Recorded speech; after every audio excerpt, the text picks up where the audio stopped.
నమస్తే and welcome. Sleep well, you are advised to sleep well. ఈ రెండు వాక్యాలు చూడడానికి చాలా డిఫరెంట్గా అనిపిస్తున్నప్పటికీ ఈ రెండు వాక్యాలు ఒకే రకమైన అర్థాన్ని ఇస్తాయి. ఎలాంటి అర్థంలో తేడా లేదు, రెండు ఈక్వల్ అనమాట అర్థంలో. కానీ ఫస్ట్ వాక్యమేమో యాక్టివ్ వాయిస్లో ఉంది, రెండో వాక్యమేమో ప్యాసివ్ వాయిస్లో ఉండడం జరిగిందనమాట. ఇది ఒక special case active voice passive వాయిస్లో. సో ఇలాంటి స్పెషల్ కేసెస్ అసలు యాక్టివ్ వాయిస్ ప్యాసివ్ వాయిస్లో ఎన్ని ఉన్నాయి? ఒక 10 స్పెషల్ కేసులు తీసుకొని వాటిని చర్చించు, అవి ఏంటో తెలుసుకోవడానికి ప్రయత్నం చేద్దాం. మరి స్టార్ట్ చేద్దామా? కానీ స్టార్ట్ చేసే ముందు మీరు కనుక ఈ ఛానల్ను సబ్స్క్రైబ్ చేసుకున్నట్టయితే తప్పకుండా సబ్స్క్రిప్షన్ బెల్ లైక్ బటన్ నొక్కి ఈ వీడియోను షేర్ చేసి నేను ఇలాంటి వీడియోలు ఎన్నో చేసే అవకాశం నాకు కల్పిస్తారని కోరుకుంటూ, and if you're ready, let's start.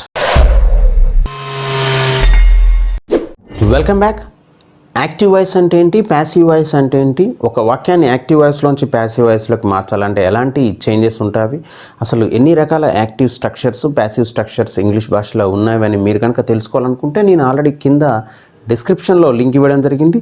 ఆ వీడియో మొత్తం చూసి ఈ వీడియో చూసినట్టయితే ఈ వీడియో ఇంకా ఎక్కువ బాగా అర్థమయ్యే అవకాశం ఉంటుంది. మరి ఈ వీడియోలో మనము 10 special cases of active voice and passive voice గురించి నేర్చుకోబోతున్నాం. అంటే ఇంగ్లీష్ భాషలో ఉన్న యాక్టివ్ వాయిస్, ప్యాసివ్ వాయిస్లో ఉన్న స్పెషల్ కేసెస్ ఏంటి, ఒక 10 తీసుకొని వాటి గురించి క్షుణ్ణంగా నేర్చుకోవడానికి ప్రయత్నం చేద్దాం. అందులో మొదటిది, ఒకవేళ యాక్టివ్ వాయిస్ సెంటెన్స్లో కనుక నెగిటివ్ స్టేట్మెంట్ వచ్చినట్టయితే అది ఎలా మారుస్తాము అంటే, యాక్టివ్ వాయిస్లో డు నాట్ వర్బ్ 1 ఉంటే దాన్ని ఎలా మార్చాలి? Am, is, are, not verb 3గా మార్చాల్సిన అవసరం ఉంటుంది. అలా కాకుండా డస్ నాట్ వర్బ్ 1 ఉంటే దాన్ని ఎలా మార్చాలి? Am, is, are, not verb 3గా మార్చాల్సిన అవసరం ఉంటుంది. అలా కాకుండా డిడ్ నాట్ వర్బ్ 1 ఉంటే దాన్ని ఎలా మార్చాలి? వాజ్, వర్, నాట్ వర్బ్ 3గా మార్చాల్సిన అవసరం ఉంటుందన్నమాట. వాటిని ఎగ్జాంపుల్స్లో చూసినట్టయితే ఐ డోంట్ డ్రింక్ టీ అన్నాం అనుకోండి, ఇది యాక్టివ్ వాయిస్లో ఉంది. దాన్ని ప్యాసివ్లో tea is not drunk by me అని రాయాల్సిన అవసరం ఉంటుందన్నమాట. అదేవిధంగా దే డోంట్ లెర్న్ ఇంగ్లీష్ అన్నాం అనుకోండి, ఇది యాక్టివ్ వాయిస్లో ఉంది. దాన్ని ప్యాసివ్ వాయిస్లో English was not learned by దెమ్గా రాయాల్సిన అవసరం ఉంటుందన్నమాట. అదేవిధంగా he does not play football అన్నాం అనుకోండి, అది యాక్టివ్ వాయిస్లో ఉంది. దాన్ని ప్యాసివ్ వాయిస్లో football is not played by హిమ్గా రాయాల్సిన అవసరం ఉంటుందన్నమాట. సో ఒక నెగిటివ్ స్టేట్మెంట్ కనుక మనం యాక్టివ్ వాయిస్లో ఉంటే ఈ రకంగా మనం ప్యాసివ్ వాయిస్లో స్ట్రక్చర్స్ వచ్చే అవకాశం ఉంటుందన్నమాట. ఇది మొదటి స్పెషల్ కేసు ప్యాసివ్ వాయిస్లో మార్చేటప్పుడు. ఇక రెండవది చూసినట్టయితే సమ్వన్, సంబడి అనే 2 వర్డ్స్ మనకు యాక్టివ్ వాయిస్లో వచ్చినట్టయితే వాటిని ప్యాసివ్ వాయిస్లో రాయాల్సిన అవసరం లేదు, వాటిని తీసివేయడమే, తొలగించడమే అనమాట. ఉదాహరణకు మనం సెంటెన్స్లో చూసినట్టయితే someone has broken the door అని మనకి యాక్టివ్ వాయిస్లో ఇచ్చినట్టయితే దాన్ని ప్యాసివ్ వాయిస్లో the door has been broken by someone రాయాల్సిన అవసరం లేదు, అది అండర్స్టూడ్ అనమాట, అర్థమైంది కాంటెక్స్ట్లో. సో సమ్వన్ అనేది తీసేయాలి. అదేవిధంగా సంబడి ఓపెన్డ్ ద డోర్ అని యాక్టివ్ వాయిస్లో మనకి ఇచ్చినట్టయితే ద డోర్ వాస్ ఓపెన్డ్ అంతే, బై సంబడి అని రాయాల్సిన అవసరం లేదు. సో సెకండ్ స్పెషల్ కేసులో సమ్వన్, సంబడిని మనం తొలగిస్తాము ప్యాసివ్ వాయిస్లో అనేది గుర్తుపెట్టుకోవాల్సిన అవసరం ఉంటుంది. ఇక మూడవ స్పెషల్ కేసు ఏంటంటే నోబడి, నథింగ్, నన్ అనేది మనకు యాక్టివ్ వాయిస్లో వచ్చినట్టయితే ప్యాసివ్ వాయిస్లో ఎలా రాయాలి? యాక్టివ్ వాయిస్లో మనకు నోబడి అని వచ్చిందనుకోండి, ప్యాసివ్ వాయిస్లో నాట్ ఎనీబడీగా రాయాల్సిన అవసరం ఉంటుంది. అదేవిధంగా నథింగ్ అని మనకు యాక్టివ్ వాయిస్లో వచ్చినట్టయితే దాన్ని నాట్ ఎనీథింగ్గా రాయాల్సి వస్తుంది ప్యాసివ్ వాయిస్లో.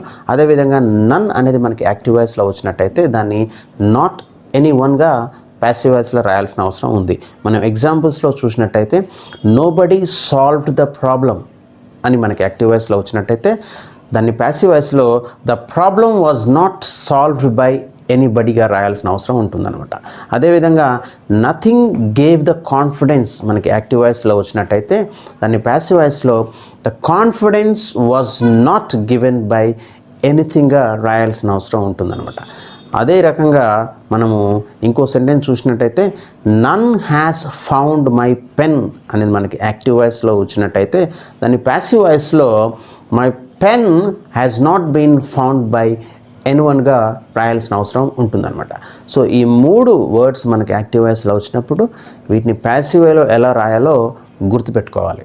ఇక నాలుగవ స్పెషల్ కేస్ ఏంటంటే మనకు యాక్టివ్ వాయిస్లో కనుక సెంటెన్స్లో మనకు రెండు ఆబ్జెక్ట్స్ వచ్చినట్టయితే దాన్ని ప్యాసివ్ వాయిస్లో ఎలా మార్చాలి. నార్మల్గా మనకు డైరెక్ట్ ఆబ్జెక్ట్ ఇండైరెక్ట్ ఆబ్జెక్ట్గా ఉంటుంది అనమాట. ఉదాహరణకు మనకు సెంటెన్స్లో చూసినట్టయితే రాణి గేవ్ మీ ఏ పెన్. ఇందులో రాణి అనేది సబ్జెక్ట్గా ఉంది, గేవ్ అనేది వర్బ్గా ఉంది, మీ అనేది ఇండైరెక్ట్ ఆబ్జెక్ట్గా ఉంది, ఏ పెన్ అనేది డైరెక్ట్ ఆబ్జెక్ట్గా ఉందన్నమాట. ఇందులో మీ ఏ పెన్ అనేది రెండు ఆబ్జెక్ట్స్గా ఉన్నాయన్నమాట.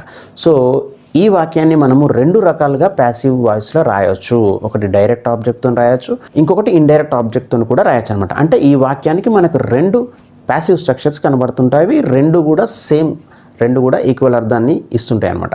మరి ఎలా రాయాలో చూద్దాం. మొదటిది a pen was given to me by Rani. ఇందులో ఎ పెన్ అనేది డైరెక్ట్ ఆబ్జెక్ట్తో రాయడం జరిగింది. ఇక రెండవది I was given a pen by Rani. ఈ రెండు వాక్యాలు కూడా కరెక్టే అనమాట. ఇలాంటిది ఇంకో సెంటెన్స్ చూసినట్టయితే Ravi has taught us English. ఇందులో మనకు అజ్ అనేది ఒక ఆబ్జెక్ట్గా కనబడుతుంది, ఇంగ్లీష్ అనేది ఇంకొక ఆబ్జెక్ట్గా కనబడుతుంది అనమాట. సో మరి ఈ సెంటెన్స్ మనం ప్యాసివ్ వాయిస్లో రెండు రకాలుగా రాయొచ్చు. అందులో మొదటిది English has been taught to us by Ravi, రెండవది we have been taught English by Ravi. ఈ రెండు వాక్యాలు కూడా కరెక్టే అనమాట. సో రెండు ఆబ్జెక్ట్స్ యాక్టివ్ వాయిస్లో ఉన్నప్పుడు రెండు ప్యాసివ్ స్ట్రక్చర్స్ ఉంటాయి అనేది మీరు గుర్తుపెట్టుకోవాల్సిన అవసరం ఉంటుందన్నమాట. ఇక ఐదవ స్పెషల్ కేసు ఏంటంటే ఇంటరాగేటివ్ సెంటెన్స్. అంటే ప్రశ్నలు. మనకు రెండు రకాలుగా ప్రశ్నలు కనబడుతుంటాయి. అందులో మొదటిది yes or no questions. Yes or no questions అంటే ఏంటంటే హెల్పింగ్ వర్బ్తో ఏ క్వశ్చన్స్ అయితే అడుగుతామో వాటిని ఎస్ఆర్ నో క్వశ్చన్స్ అని అంటూ ఉంటాం అనమాట. ఉదాహరణకు మనకు యాక్టివ్ స్ట్రక్చర్లో మన గనక am, is, are, verb 1 plus ing form అనే ఒక స్ట్రక్చర్ వచ్చినట్టయితే దాన్ని మనం ప్యాసివ్ స్ట్రక్చర్లో am, is, are plus being plus verb 3గా మార్చాల్సిన అవసరం ఉంటుందన్నమాట. ఇవన్నీ కూడా మనకి హెల్పింగ్ వర్బ్స్గా కనబడుతుంటాయి. వీటితోని మనం సెంటెన్సెస్ క్వశ్చన్స్ అడుగుతూ ఉంటాం అనమాట. ఎగ్జాంపుల్ మనం చూసినట్టయితే are you writing a letter. So are అనేది హెల్పింగ్ వర్బ్ అనమాట. ఇది ఒక క్వశ్చన్ అనమాట. దీన్ని ప్యాసివ్ స్ట్రక్చర్లో ఎలా రాయాలి?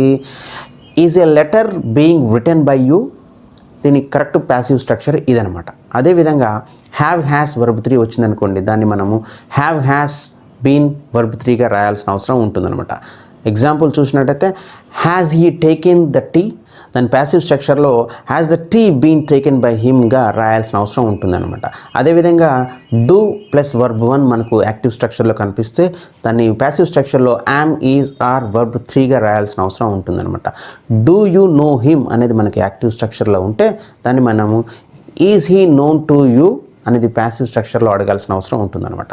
అదేవిధంగా డిడ్ ప్లస్ వర్బ్ 1 మనకు యాక్టివ్ స్ట్రక్చర్లో కనిపిస్తే దాన్ని ప్యాసివ్ స్ట్రక్చర్లో వాజ్ వర్బ్ 3గా మార్చాల్సిన అవసరం ఉంటుందన్నమాట.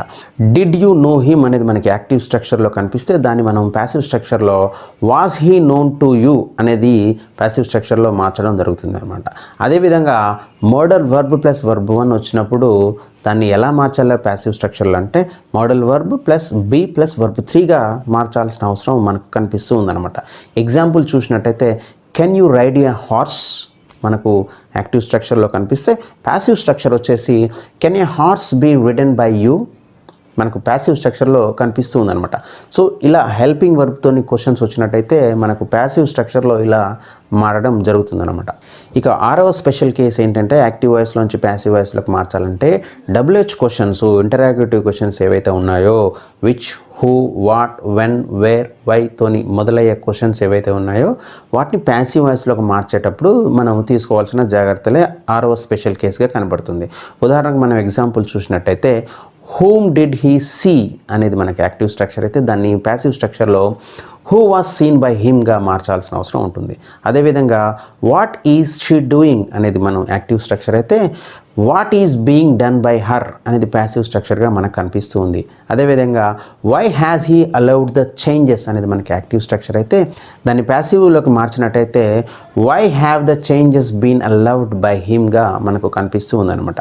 అదేవిధంగా ఇంకో సెంటెన్స్ చూసినట్టయితే when will you repay the loan మనకి యాక్టివ్ స్ట్రక్చర్ అయితే దాన్ని ప్యాసివ్లోకి మార్చినట్టయితే when will the loan be repaid by you passive స్ట్రక్చర్గా కనబడుతుంది. ఇక నెక్స్ట్ సెంటెన్స్ చూసినట్టయితే హూ అనే వర్డ్తో మనకు క్వశ్చన్ స్టార్ట్ అయినప్పుడు కొంచెం జాగ్రత్తగా ఉండాల్సిన అవసరం ఉంటుంది. అది ఎలానో చూద్దాం. హూ డొనేటెడ్ ద మనీ అని అన్నాం అనుకోండి, దాన్ని ఈ రకంగా మార్చాల్సిన అవసరం ఉంటుంది ప్యాసివ్ వాయిస్లో. By whom was the money donated అనిగా మార్చాల్సిన అవసరం ఉంటుందన్నమాట. అదేవిధంగా హూ కలెక్టెడ్ ద ఫండ్స్ అని అన్నాం అనుకోండి యాక్టివ్ వాయిస్లో, దాని ప్యాసివ్ వాయిస్లో by whom were the funds కలెక్టెడ్గా మార్చాల్సిన అవసరం ఉంటుందన్నమాట. అదేవిధంగా who can cut the branch అన్నాం అనుకోండి, దాన్ని ప్యాసివ్ వాయిస్లో by whom can the branch be cut. So ఇక్కడ బై అనేది ముందే వస్తుంది, అదొక చిన్న మార్పు హూ అనే క్వశ్చన్ స్టార్ట్ అయినప్పుడు అది జాగ్రత్తగా గుర్తుపెట్టుకోవాల్సిన అవసరం ఎంతైనా ఉంది. ఇక 7వ స్పెషల్ కేసు ఏంటంటే ఇంపరేటివ్ సెంటెన్స్ అనమాట. ఇంపరేటివ్ సెంటెన్స్ అంటే మన అందరికీ తెలుసు సబ్జెక్ట్ ఉండదు, అది కాంటెక్స్ట్లో అర్థమవుతుంది. వాటిని మనం ప్యాసివ్ వాయిస్లోకి మార్చేటప్పుడు ఎలాంటి జాగ్రత్త తీసుకోవాలనేది 7వ స్పెషల్ కేసు అనమాట. మనకు యాక్టివ్ వాయిస్లో కనుక వర్బ్ 1 ప్లస్ ఆబ్జెక్ట్ వచ్చిందనుకోండి, దాన్ని మనం ప్యాసివ్ వాయిస్లో let plus object plus be plus verb 3గా మార్చాల్సిన అవసరం ఉంటుంది. అలా కాకుండా యాక్టివ్ వాయిస్లో don't plus verb 1 plus object వచ్చిందనుకోండి, దాన్ని మనం let plus object plus not plus be plus verb 3గా మారాల్సిన అవసరం ఉంటుందన్నమాట. మనం ఎగ్జాంపుల్స్లో చూసినట్టయితే ఓపెన్ ద డోర్ అనేది మనకి యాక్టివ్ వాయిస్లో ఇచ్చినట్టయితే దాన్ని మనము లెట్ ద డోర్ బీ ఓపెన్డ్గా మనము ప్యాసివ్ వాయిస్లో రాయాల్సిన అవసరం ఉంటుందన్నమాట. అదేవిధంగా పుష్ ద గేట్ అనేది మనకి యాక్టివ్ వాయిస్ అయితే let the gate be pushed passive వాయిస్గా మనకు కనిపిస్తుంది. మనము నెగిటివ్ సెంటెన్స్లు చూసినట్టయితే డోంట్ డిస్టర్బ్ హిమ్ అనేది మనకి యాక్టివ్ స్ట్రక్చర్ అయితే let him not be disturbed అనేది మనకు ప్యాసివ్ స్ట్రక్చర్గా కనిపిస్తూ ఉంది అనమాట. ఇక నెక్స్ట్ సెంటెన్స్ చూసినట్టయితే don't call him with his nickname అనేది యాక్టివ్ స్ట్రక్చర్ అయితే, ఇక దాని ప్యాసివ్ స్ట్రక్చర్ చూసినట్టయితే let him not be called with his nickname మనకు ప్యాసివ్ స్ట్రక్చర్గా కనిపిస్తుంది అనమాట.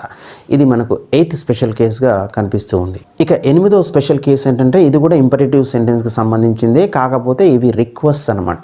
ఒకవేళ మనకు యాక్టివ్ స్ట్రక్చర్లోనైతే సెంటెన్స్లో ప్లీజ్ కానీ కైండ్లీ కానీ వర్డ్స్ వచ్చినట్టయితే వాటిని మనము ప్యాసివ్లోకి మార్చేటప్పుడు యూ ఆర్ రిక్వెస్టెడ్ టు అనేది మనం యాడ్ చేయాల్సిన అవసరం ఉంటుందన్నమాట.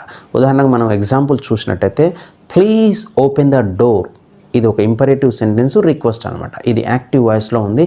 దీని ప్యాసివ్ వాయిస్లో మనం 2 రకాలుగా రాయొచ్చు. Let the door be opened please, ఇది ఇంతకుముందు మనం డిస్కస్ చేసుకున్నాం, ఇలానైనా రావచ్చు. అలా కాకుండా you are requested to open the door, ఈ 2 సెంటెన్సెస్ కూడా కరెక్టే. అంటే ఈ వాక్యానికి మనకు 2 ప్యాసివ్ స్ట్రక్చర్స్ కనబడుతున్నవి. ఇలాంటిదే మనం ఇంకోటి చూసినట్టయితే ప్లీజ్ డోంట్ డిస్టర్బ్ హిమ్ అన్నాం అనుకోండి, దీన్ని కూడా 2 రకాలుగా రాయొచ్చు ప్యాసివ్ వాయిస్లో. అందులో మొదటిది let him not be disturbed please, అదొక వాక్యంగా కనబడుతుంది. ఇక 2వ రకంగా you are requested not to disturb him, ఇది కూడా కరెక్టే అనమాట. సో ఇలా మనకు రిక్వెస్ట్లు కనుక ఉన్నట్టయితే యాక్టివ్ వాయిస్లో వీటిని 2 రకాలుగా ప్యాసివ్ వాయిస్లో రాసే అవకాశం మనకు ఉంటుందన్నమాట. ఇక 9వ special case active voice passive వాయిస్కి సంబంధించింది ఏంటంటే ప్రపోజల్స్ అనమాట. ఒకవేళ యాక్టివ్ వాయిస్లో లెట్ తోని మనకు సెంటెన్స్ మొదలైతే దాన్ని ప్యాసివ్ వాయిస్లోకి ఎలా మార్చాలి అంటే యాక్టివ్ వాయిస్లో let plus subject plus verb 1 plus object వచ్చినట్టయితే ప్యాసివ్ వాయిస్లో మనకు let plus object plus be plus verb 3 plus by plus సబ్జెక్ట్గా మనకు కనిపిస్తుంది అనమాట. ఎగ్జాంపుల్స్ చూసినట్టయితే లెట్ హిమ్ డూ ఇట్ అనేది మనకి యాక్టివ్ వాయిస్లో ఉన్నట్టయితే దాన్ని మనము ప్యాసివ్ వాయిస్లో let it be done by హిమ్గా మార్చాల్సిన అవసరం ఉంటుందన్నమాట.